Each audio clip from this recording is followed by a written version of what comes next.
in already developing countries. That's what it's doing.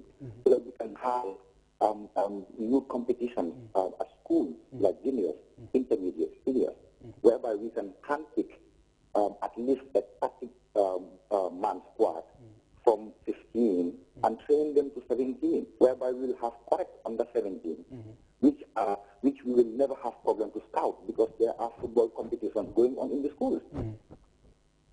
Where my man is sitting next to you, he used to travel from one school to the next competing, even doing athletics, 100 meters. I know him personally, that's why I'm using his name. My name is Pamodumbo, by the way. Okay, Pamodu. So I'm giving you guys, a tip, at least for us to take sport back to the schools. Before anybody coming to invest, let's take that task. Let's take that responsibility, and think big. Let's look at the bigger picture. Let's not just look at now, because if that's one proper academy in the Gambia or two, that's not fair, because, there are many talented young kids who their parents are not, financially strong, at least to even enroll them in those academies. So they will never have a chance. But if they are playing in the schools, they definitely have a chance. They will be seen by and forth. Exactly. So the big task is, let's scrap everything, let's stop and think, and put a full stop and say, listen, let's go back to the schools and start everything from there, whereby the Coaches Association will be providing qualified coaches to the schools. You understand what I'm saying? Yeah. So that way, only qualified coaches will be coaching football or basketball or whatever, because there will be no makeshift. Because if you go to the schools now, there are makeshift PE teachers. You understand? You can only play football, or you have an idea in football, and you are teaching mathematics. So, Model S, please, can you just help us, with the PE? You will not mind to do that, because at least you have an idea. So most, 98% of the PE teachers right now at the schools, they are all makeshift. Makeshift PE teachers. They have no background knowledge that the prime man is sitting down there have. You understand what I'm saying? Yeah, exactly. So this is the problem.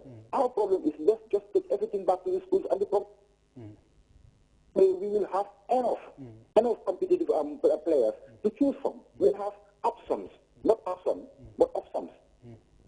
So this is my point. My name is Tom Odumbo. I'm a football coach and a sports psychologist. Okay. That's why I'm calling. Thank you. Thank you very much, Pamodu. I just want to come in here. Yeah. Before Ibrahim comes in. I think Pamodu's contribution was just brilliant. I mean, that's a wonderful contribution, and I think for football to reach to the level where we want, we have to go to the grassroots. And mind you, these academies are also talking about the grassroots. I'm not sure of other academies, but at Football Hero, nobody is charging anybody for anything. These two people, that is Richard and Matthias, are doing everything for these kids free of charge. Yeah. Ibrahim, I saw you nodding your head. Pamodu's contribution seems to... You see, greater minds speaks, I always struggle that there are many people who look at the future and have a vision for Gambian football. He had mentioned the Sendus, the Mustafa Mintes, the assist score. You can host the players. They haven't gone through a proper nurture of recreational football, that is training centers, but they grew through the school system.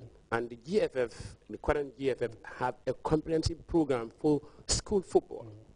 I think on the other side of football out of school, there will be policy framework that is going to be put in place for monitoring mechanism to make sure to determine who are qualified to coach the kids. It's only in Africa you see a young boy getting up to coach an academy. Normally in Europe, the places that I have been is the coaches who have retired, and they have the patience to deal with the children because they've been there, they know it, and they have the patience to deal with it. Because you know why? When we can get it right at that stage, it goes through the ranks. If we get it wrong there, it will go through the ranks. No wonder at our national teams, we still teach our players some of the technical aspects, even tactical aspects. And the national team is supposed to be putting parts together, consolidate, and you take the complex issues.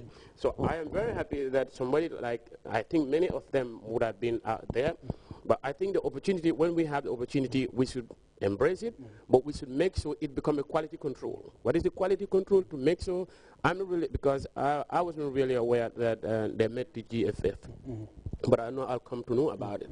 And I know there will be certain standard that would be put in place for quality control to make sure whether it's a local investor or whether it's a foreign investor, that there will be standard requirements that you must follow to make sure for us we become gainfully the benefactors. Basically, I think I agree with him. Yeah. Anyway, it's always this scenario. Time is our enemy now because I've been signaled that our time is finished at the point when the discussion is very, very interesting.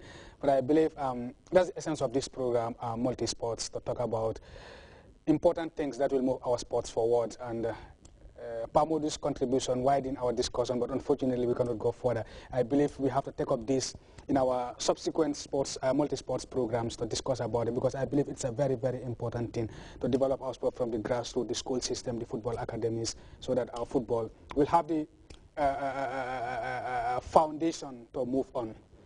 1 second, you wrapped up. Well, I wish you a very sporting weekend. A happy one. Manchester taking on Manchester City tomorrow. This is the Manchester derby. Who is going to win the braggart right? I'll go for City. Because you are biased. Don't mind me, I'm biased, I know. Where are you going to spend your weekend? Which game are you going to watch? I know you'll be at the ceremony as coach in the All Hands. Actually, the All Hands will be playing tomorrow against Cannon, so I would hope you will be there.